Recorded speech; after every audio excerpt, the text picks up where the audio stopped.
Klay Thompson, notoriously, is probably the second best shooter of all time. One of the better second or third options ever.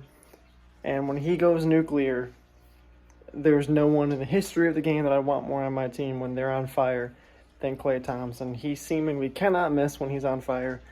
He's like throwing golf balls into an ocean. He just can't miss.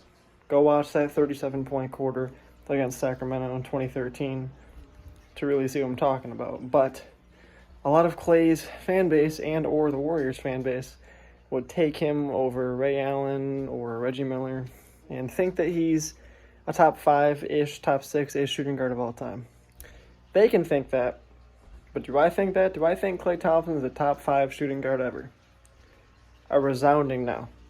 A emphatic no. A big hell no, if you will. He's not MJ. He's not Kobe. He's not Wade. He's not Jerry West. He's not Allen Iverson. He's not Clyde Drexler. He's not Reggie Miller. He's not Ray Allen. I'll give him the 9, maybe the 10 spot. I think he's top 10 shooting guard, surely, but a vast majority of that list, if not the entire list, were first option guys that had decent to good success and at least led their team to the playoffs. Now, Klay Thompson, we never saw what he could be as a first option. I don't think it would have been good.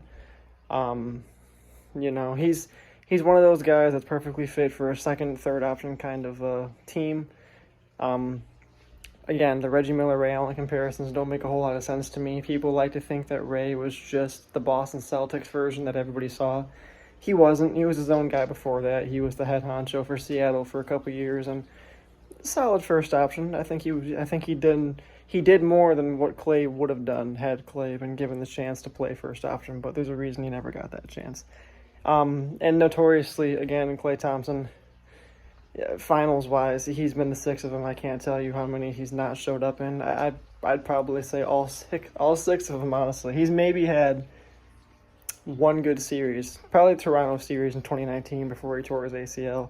Aside from that, he's been a pretty big letdown come finals time, so that means something too. And he's only doing that as a second option. Imagine him being a first option and doing that. He'd get way more slander. But do I think he's top 10? Yeah, I got him at 10, maybe 9 to be generous, but I don't think he's ever going to crack that top 5 only because of the fact that it's apples and oranges. You're comparing a second option guy to first option guys who've won MVPs, who've led their own teams, who've won finals MVPs, and he's just it's a different stratosphere as far as I'm concerned. The only similarities between Klay and the guys above him is that they're shooting guards. That's pretty much it. There's no real comparison between him and Ray and him and Reggie and him and James or Dwayne or Michael Jordan. It don't matter. I don't know if it's revisionist history or recency bias, but he's definitely not on the level of a Ray Allen or Reggie Miller, but he's also not AI, not even Harden, and I slander Harden more than anybody. He's not on Harden's level as a player. So, Klay Thompson, top 5 shooting guard of all time? Probably never. Top 10? Absolutely.